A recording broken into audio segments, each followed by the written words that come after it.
నమస్తే, welcome to our channel. నేను మీ సిరి. ఈ రోజు మనతో పాటు ఉన్నారు ప్రముఖ సీనియర్ జర్నలిస్ట్ సిఎస్ రావు గారు. నమస్కారం సార్. నమస్తే సిరి. సార్, ఇప్పుడు చూస్తున్నట్టయితే చర్చలో అయితే వైఎస్ రాజశేఖర రెడ్డి గారి మరణం అయితే తెర మీదకి వచ్చింది.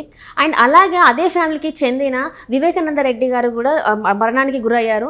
ఆయనని హత్య చేశారు. అసలు వీళ్ళిద్దరివి ఒకరిది చూస్తే హెలికాప్టర్ మరణం, ఒకరిది చూస్తే తనని నరికేసిన వైనం. సో వీళ్ళిద్దరిది ప్లాన్ చేసి మర్డర్ చేశారు. అసలు ఏంటి సార్, వీటిని ఎలా చూడాలి అసలు మనం? ఇప్పుడు చాలా కాలంగా కూడా వీళ్ళిద్దరి మరణాల మీద రకరకాల గాసిప్స్ వస్తున్నాయి, రకరకాల వివరాలు వస్తున్నాయి, రకరకాల ప్రచారాలు జరుగుతుంది. వివేకానంద రెడ్డి విషయంలో అయితే మాత్రం ఖచ్చితంగా వివేకానంద రెడ్డిది మర్డర్ అని చెప్పేసి సిబిఐ తేల్చేసింది. అది ఖచ్చితంగా మర్డర్ చేశారు, పొలిటికల్ మర్డర్ అని చెప్పి షర్మిల చెప్తూ ఉన్నారు. అలాగే డాక్టర్ సునీతారెడ్డి వివేకానంద రెడ్డి కుమార్తె ఆవిడే చెప్తున్నారు. సో దానికి సంబంధించి సిబిఐ కూడా ఛార్జ్షీట్లు వేసింది. ఛార్జ్షీట్లు వేసినటువంటి క్రమంలో ఇవాళ పరిస్థితి ఏంటంటే రివర్స్లో ఇప్పుడు పులివెందుల పోలీసులు సునీతారెడ్డి మీద అలాగే ఆమె భర్త మీద కూడా కేసు పెట్టి సిబిఐకి సంబంధించినటువంటి ఆర్పి సింగ్ ఎవరు అధికారి ఉన్నాడు, దర్యాప్తు అధికారి, అతని మీద కూడా కేసు పెట్టి ఇప్పుడు ఒక కేసు నడుస్తుంది. దాన్ని సవాల్ చేస్తూ హైకోర్టులో వాళ్ళు పిటిషన్ వేశారు. సుప్రీంకోర్టు వరకు ఈ కేసు నడుస్తుంది. సో వివేకానంద రెడ్డి విషయంలో సరే దర్యాప్తు సంస్థలు ఏం చెప్తాయి, కోర్టు అల్టిమేట్గా ఏం తీర్పు చెప్తుంది అనేది పక్కన పెడితే ఇప్పటివరకు జరిగినటువంటి దర్యాప్తు వీటన్నిటిని బట్టి కనుక చూస్తే అవినాష్ రెడ్డి ప్రమేయం దీంట్లో ఉంది వివేకానంద రెడ్డి మర్డర్ కేసులో. అలాగే అవినాష్ రెడ్డితో పాటు ఆయన తండ్రి వీళ్ళ ఛార్జ్షీట్లో వాళ్ళు పొందుపరిచారు. సో కాబట్టి ఇది మర్డర్, ప్యూర్ మర్డర్, ఇది పొలిటికల్ మర్డర్. ఈ పొలిటికల్ మర్డర్లో ఎవరెవరు కర్త, ఎవరెవరు కర్మ, ఎవరెవరు క్రియ అనేది బయటకు రావాల్సి ఉంది. కొన్ని సిబిఐ ఛార్జ్షీట్ వేసింది కాబట్టి ఛార్జ్షీట్లో ఇంకా వాద ప్రతివాదనలు జరుగుతున్నాయి కాబట్టి ఎవరు నిజమైనటువంటి హంతకులు అనేది తేలాల్సి ఉంది. అయితే ఇది మర్డరే అని చెప్పి తేలింది.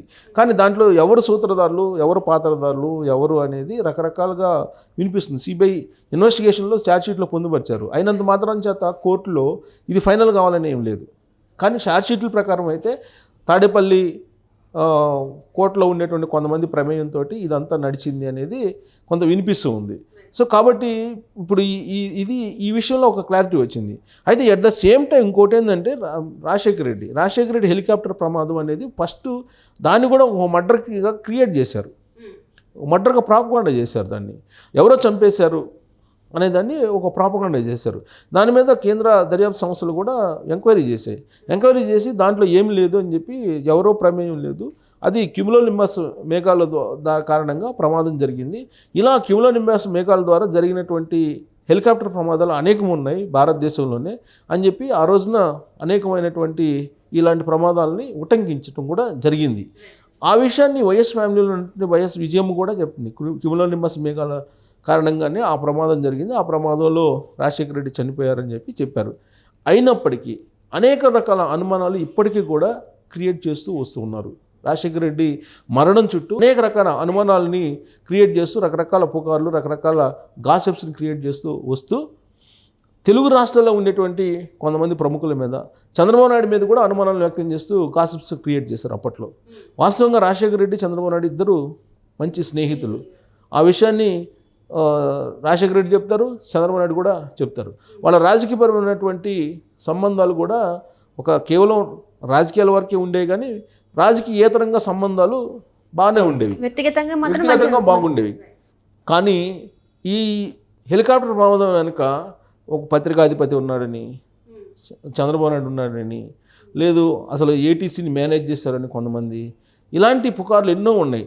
సోనియా గాంధీ ఫ్యామిలీలో ఉండేటువంటి వాళ్ళు ఉన్నారని, రిలయన్స్కి సంబంధించినటువంటి వాళ్ళు ఉన్నారని రకరకాలుగా పుకార్లు పుట్టించి ఆ రోజున రిలయన్స్ అవుట్లెట్స్ని పగలగొట్టే స్థాయికి ప్రచారం చేశారు. సో రిలయన్స్ అవుట్లెట్ని పగలగొట్టారు. అప్పట్లో పగలగొడితే దానికి సంబంధించిన కేసులు కూడా ఇప్పుడు నడుస్తున్నాయి. ఇప్పుడు కూడా 1-2 చోట్ల ఉన్నాయి కేసులు. సో ఒక ఛానల్ని అయితే అసలు యాక్చువల్గా దాన్ని బ్యాన్ చేయాలనుకున్నారు. ఆ గాసిప్ని ప్రచారం చేసినటువంటి ఛానల్ని అసలు కంప్లీట్గా బ్యాన్ చేసి దాన్ని ఎంఐబికి కంప్లైంట్ చేసి దాని లైసెన్స్ని కూడా రద్దు చేయాలని చెప్పి రిలయన్స్ కంపెనీ అప్పట్లో ప్రయత్నం కూడా చేసింది. దాంతో ఆ ఛానల్ తర్వాత క్షమాపణ చెప్పడం ఏదో జరిగింది సంథింగ్. అంత ఎత్తున ప్రచారం చేసింది తన సొంత మీడియా, కొనుగోలు చేసినటువంటి మీడియా తెలుగు సమాజంలో రాజశేఖర రెడ్డి మరణాన్ని రకరకాల కోణాల నుంచి గాసిప్స్ తోటి తీసుకెళ్ళింది. కానీ ఎక్కడా కూడా ఆయన్ని మర్డరు అని చెప్పేసి ఎక్కడా కూడా నిర్ధారణ చంపేశారు అనేది ఎక్కడా కూడా నిర్ధారణ కాలేదు. దానికి సంబంధించిన ఆధారాలు కూడా దొరకలేదు. లాస్ట్కి కాక్పిట్లో ఉండేటువంటి దాన్ని తీసుకొని కూడా వాళ్ళు అనలైజ్ చేయడం జరిగింది దర్యాప్తు సంస్థ. అనలైజ్ చేసినా కానీ ఎక్కడ కూడా అది ఎవరో చంపేశారు అనేటువంటి యాంగిల్ ఎక్కడ కూడా కనపడలా. అయినప్పటికీ తాజాగా కూడా ఇప్పుడు మన సజ్జల రామకృష్ణారెడ్డి ఏదో అనుమానాలు ఉన్నాయి, రాజశేఖర రెడ్డి హెలికాప్టర్ ప్రమాదంలో మీద అనుమానాలు ఉన్నాయి, కాంగ్రెస్ మీద అనుమానాలు ఉన్నాయని చెప్పేసి ఆయన అలాంటి అనుమానాలను వ్యక్తం చేశారు. ఆయన సీనియర్ జర్నలిస్ట్ ఆయన, ప్లస్ రాజశేఖర రెడ్డి ఫ్యామిలీకి అత్యంత సన్నిహితంగా కూడా ఉంటారు ఆయన, ప్లస్ కొంత సమాజం మీద దర్యాప్తు సమస్యల మీద అవగాహన ఉండేటువంటి ఒక జర్నలిస్ట్ ఆయన. ఆయన కాంగ్రెస్ పార్టీ మీద అనుమానం వ్యక్తం చేస్తూ తాజాగా చేసినటువంటి కామెంట్లు ఇప్పుడు మళ్ళీ మరోసారి రాజశేఖర రెడ్డి మరణం బేస్ చేసుకొని గాసిప్స్కి అవకాశం ఇచ్చారు ఆయన. అలాంటి గాసిప్స్ రావాలనుకున్నారో ఏమో తెలియదు. రాజకీయపరంగా లబ్ధి కావాలని అంటే కనుక ఇలాంటి అంశాలు ఫ్లేవర్ చేయాలనేటువంటి ఒక ఆలోచనతో ఆయన చేశారా అనేది కూడా అనుమానం వస్తుంది. మరొకసారి కూడా సానుభూతి ఓట్ల కోసం అంటే సానుభూతి వ్యక్తపరుస్తారని చెప్పేసి ఏమన్నా ఇలాంటి ప్రయత్నాలు కూడా చేసే అవకాశాలు ఉండొచ్చు కదా సార్? సో రాజకీయంగా మరి వాళ్ళు అదే ఆలోచన చేశారని చెప్పి కాంగ్రెస్ పార్టీ, తెలుగుదేశం పార్టీ కానీ ఇతర విపక్షాలు కానీ చెప్తున్నాయి. సో కేవలం ఆ సింపతి ఏదో గెయిన్ చేయడానికి మళ్ళీ ఇంకొక ఈ అంశాన్ని మళ్ళీ ఇంకోసారి తెర మీదకి తీసుకొచ్చారని. ఎందుకు దాన్ని తెర మీదకి తీసుకొచ్చారని అంటే, వివేకానందరి మర్డర్ కేసు ఆల్రెడీ కడప జిల్లాలో వైఎస్ ఫ్యామిలీని, ప్రత్యేకించి జగన్మోహన్ రెడ్డి ఫ్యామిలీని, జగన్మోహన్ రెడ్డి రాజకీయ ప్రయాణాన్ని కొంత అడ్డుకునేటువంటి లాగా అక్కడ ప్రచారం జరుగుతుంది. అందుకే ఈ రీసెంట్గా జరిగినటువంటి ఎన్నికల్లో కూడా, స్థానిక సంస్థల ఎన్నికల్లో అక్కడ తెలుగుదేశం పార్టీకి ఎక్కువ ఓట్లు వచ్చి తెలుగుదేశం పార్టీ అభ్యర్థి కూడా గెలవడం జరిగింది ఎమ్మెల్సీగా.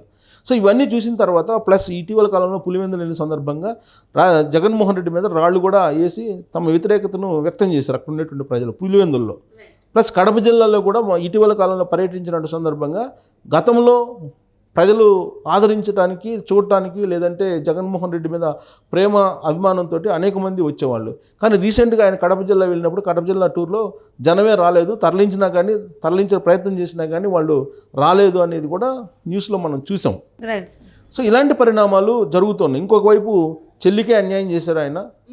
సో ఆస్తుల విషయంలో ఆ రోజున రాజశేఖర రెడ్డి బతికున్నట్టయితే కనుక షర్మిలకి న్యాయం జరిగి ఉండేది. షర్మిల అంటే అభిమానం రాజశేఖర రెడ్డికి, ఇది జగన్ కన్నా కూడా. సో ఇవాళ రాజశేఖర రెడ్డి లేని కారణంగా తన సొంత చెల్లెల్ని రోడ్డును పడేశారు, అన్యాయం చేశారు. సో దాంతో ఆమె ఇబ్బంది పడుతూ ఆమె రాజకీయంగా స్థిరపడటానికి ప్రయత్నం చేస్తూ ఉన్నారు. అదే రాజశేఖర రెడ్డి బతికున్నట్టయితే ఇలాంటి పరిస్థితి వచ్చిండేదా తన సొంత చెల్లెలు షర్మిలకి? దీని అంతరిక కారణం జగన్మోహన్ రెడ్డి అనేది వినిపిస్తుంది. సరే, భారతిరెడ్డి ప్రమేయం ఉందా లేదా, ఆ కుటుంబ వ్యవహారాలు ఏంటి, కుటుంబంలో అంతర్గత విషయాలు ఏంటి అనేది మనం చర్చించాల్సిన అవసరం లేదు. ఆ అంతర్గతంగా కుటుంబ వ్యవహారాలకు కూడా వెళ్ళాల్సిన అవసరం లేదు. సో ప్రమాదాలుగా ఇవి ప్రమాదాలా లేకపోతే మర్డర్లా అనే దాని మీద మనం చూస్తే కనుక ప్యూర్గా వివేకానంద రెడ్డి అయితే మర్డర్. సో దాంతో, ఆ సంఘటనతో రాష్ట్ర వ్యాప్తంగా కూడా జగన్మోహన్ రెడ్డి మీద ఒక బ్లాక్ స్పాట్ అయితే ఏర్పడింది. ఖచ్చితంగా దీని వెనక జగన్మోహన్ రెడ్డి ప్రమేయం ఉంది అని చెప్పేసి, జగన్మోహన్ రెడ్డి యొక్క ప్రమేయం పరోక్షంగా ఉంది, వాళ్ళ ఫ్యామిలీ యొక్క ప్రమేయం పరోక్షంగా ఉందని చెప్పి సిబిఐ వాళ్ళు నిర్ధారిస్తూ ఉన్నారు. సో దాంట్లో భాగంగా రాజకీయంగా జరిగినటువంటి నష్టాన్ని పూడ్చుకునేటువంటి క్రమంలో ఇప్పుడు హెలికాప్టర్ ప్రమాదాన్ని రాజశేఖర రెడ్డి దాన్ని తీసుకొచ్చారు. సో ఎందుకు ఇప్పుడు తీసుకొచ్చారంటే, షర్మిల ఒకసారి కాంగ్రెస్ పార్టీ తరఫున ప్రచారం మొదలు పెడితే ఇమీడియట్గా తను చేసేటువంటి ప్రచారం, తను అందుకునేటువంటి రాజకీయ అస్త్రం ఏంటంటే వివేకానంద రెడ్డికి సంబంధించినటువంటి మర్డర్ కేసు. అది ప్యూర్గా పొలిటికల్ మర్డర్, అది కూడా కడప ఎంపీ విషయంలో జరిగినటువంటి మర్డర్ కేసు అని చెప్పి గతంలోనే ఆమె షర్మిల ఒక స్టేట్మెంట్ కూడా ఇవ్వడం జరిగింది. డాక్టర్ సునీతారెడ్డికి నేను అండగా ఉంటాను న్యాయం జరిగేంత వరకు కూడా అని చెప్పి ఆమె స్టేట్మెంట్ కూడా ఇవ్వడం జరిగింది.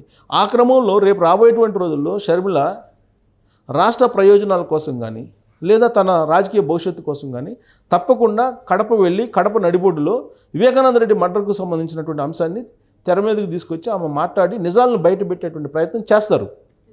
సో ఆ క్రమంలో దాని కారణంగా జరిగిన నష్టాన్ని పూడ్చుకునేందుకు ఇప్పుడు రాజశేఖర రెడ్డి హెలికాప్టర్ ప్రమాదాన్ని బయటకు తీసుకొస్తున్నారు. అంటే హెలికాప్టర్ ప్రమాదానికి వివేకానంద రెడ్డి మర్డర్కి సంబంధం లేదు. ఇదేమో వివేకానంద రెడ్డిని చంపేశారు, రాజశేఖర రెడ్డి ఏమో హెలికాప్టర్ ప్రమాదాలు చనిపోయారు. సో ఇది ప్రకృతి ఆడినటువంటి ఒక క్రీడగా ఇప్పుడు వినిపిస్తుంది. ప్రకృతి ఆడినటువంటి ఒక జనరల్గా ఎవరికైనా సరే ప్రకృతి న్యాయం చేస్తుంది అంటారు. సో ప్రకృతి న్యాయం చేస్తుంది, లేదంటే ప్రకృతికి అనుగుణంగా వ్యతిరేకిస్తే, ప్రకృతి అంటే ఏంటి? దేవుడు, నేచర్ అంటే నథింగ్ బట్ గాడ్ అని ఫీల్ అవుతుంటారు హిందువులు అందరూ కూడా. సో కాబట్టి దేవుడు చూస్తూ ఉంటారు, తప్పులు ఉప్పులు అన్నీ చూస్తూ ఉంటారు, ఇలా కన్వర్జేషన్ ఉంటుంది. అలాంటిదే రేవంత్ రెడ్డి కూడా వినిపించారు. దాన్ని రాజకీయ కోణం నుంచి ఇంకో రకంగా దాన్ని ఎలివేట్ చేస్తూ వీళ్ళు రాజకీయ కోణం నుంచి తీసుకెళ్తున్న సందర్భంలో ఈ ప్రకృతి క్రీడ, ప్రకృతి వ్యవహారం ఇదంతా కూడా బయటకు వచ్చింది. అసలు ఇప్పుడు ఎవరిది మర్డరు, ఎవరిది సహజ మరణం, లేదంటే ఎవరిది ప్రమాదం అనేటువంటి చర్చకు దారి తీసింది ఇప్పుడు. సో క్లియర్గా సిబిఐ చెప్పిన దాని ప్రకారం మర్డర్ వివేకానంద రెడ్డిది, హెలికాప్టర్ ప్రమాదం రాజశేఖర రెడ్డిది. సో అది అది ప్రమాదంగా చూడాలి. దుర్మరణం, దురదృష్టం జరిగినటువంటి అది ప్రమాదం కింద తీసుకోవాలి. ఇది ప్యూర్గా మర్డర్ అనేది మనం ఒక క్లారిటీగా విశ్లేషణ చేసుకోవడానికి అవకాశం ఉంది. Right sir, right. Thank you so much sir. Thank you.